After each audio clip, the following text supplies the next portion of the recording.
I gotta get one of them hats.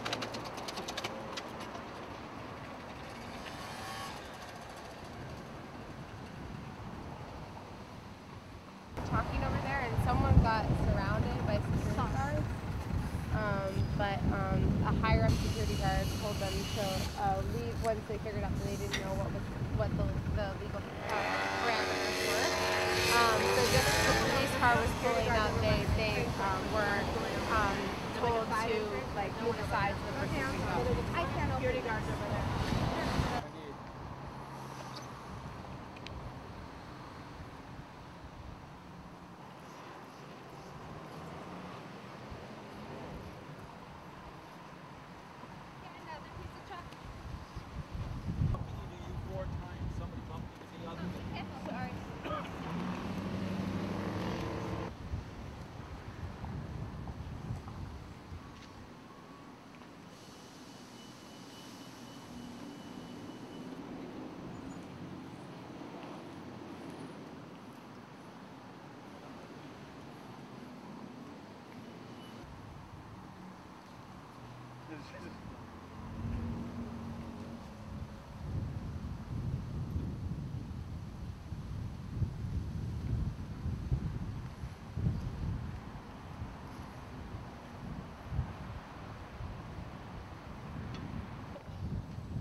Here today. Yes.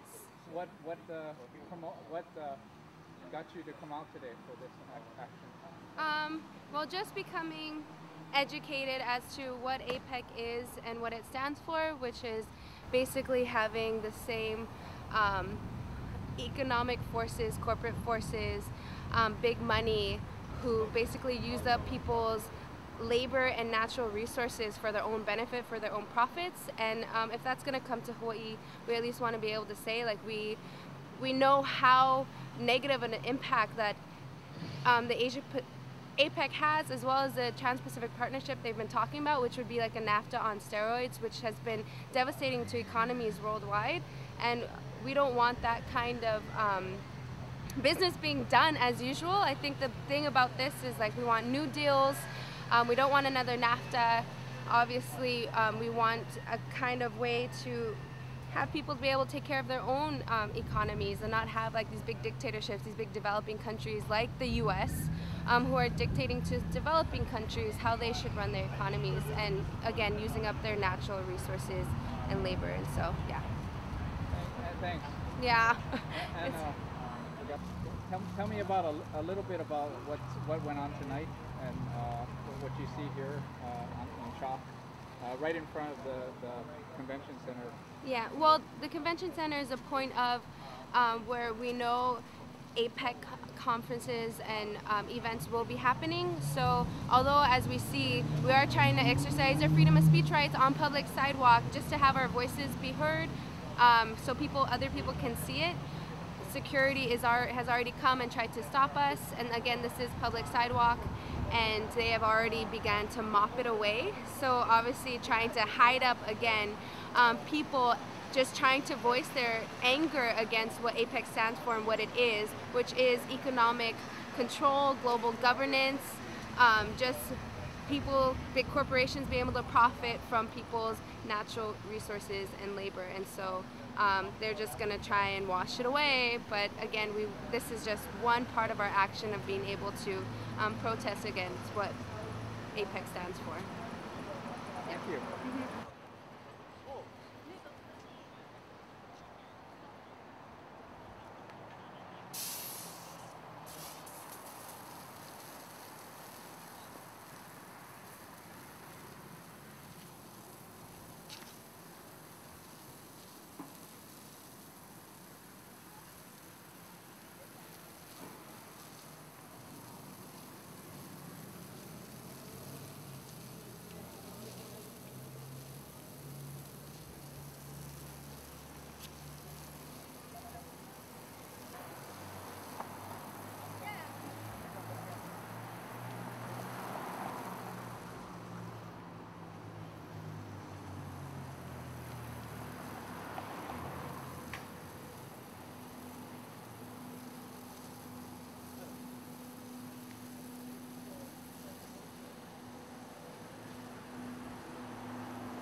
What brought you out to in front of Blaisdell on a Sunday night here? Well, it's the convention center.